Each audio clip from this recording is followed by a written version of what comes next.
भारत की स्वतंत्रता के लिए अनगिनत क्रांतिकारियों ने अपने जीवन को बलिदान कर दिया था।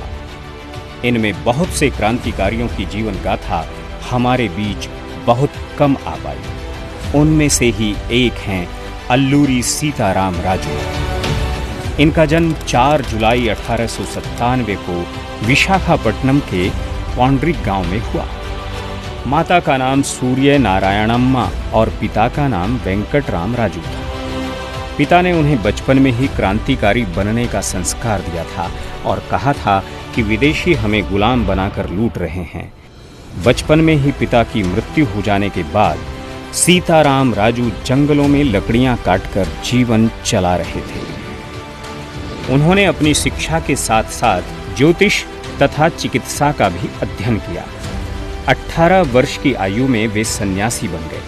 पहली तीर्थ यात्रा के समय सीताराम राजू हिमालय की ओर गए। सीताराम राजू मां काली के उपासक थे। अपनी तीर्थ यात्रा से वापस आने के बाद सीताराम राजू कृष्ण देवी पेट में आश्रम बनाकर ध्यान व साधना आदि में लग गए।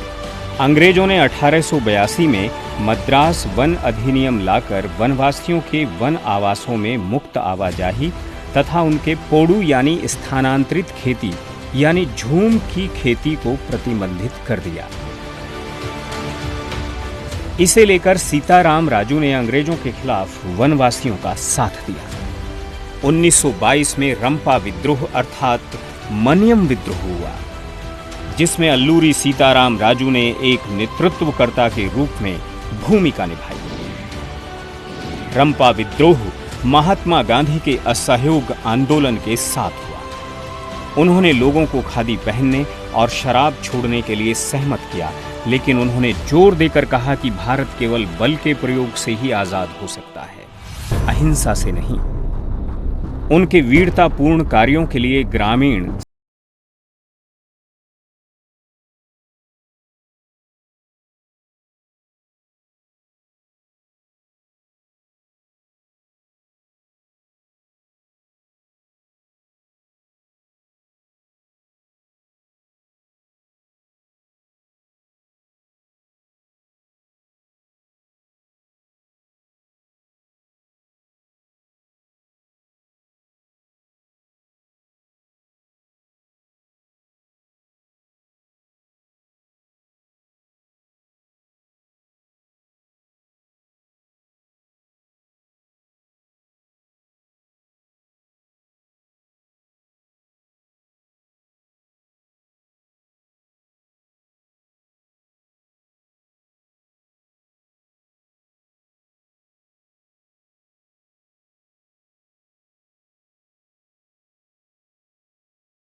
अल्लूरी सीताराम राजू भी उनकी पकड़ में आ गए। अंग्रेजों ने उन्हें पेड़ से बांध दिया और सार्वजनिक रूप से गोलियों से भून दिया। शूरवीर राजू को निशस्त्र मारा गया। 3 दिनों तक राजू का शव पेड़ से बंधा रहा। अल्लूरी सीताराम राजू की मां सूर्य नारायण अम्मा ने संस्मरणों में इस अमर बलिदानी पुत्र की कहानी लिखी। इस तरह लगभग 2 सालों तक ब्रिटिश सत्ता की नींद हराम करने वाला ये वीर मातृभूमि की गोद में चिर निद्रा में सो गया।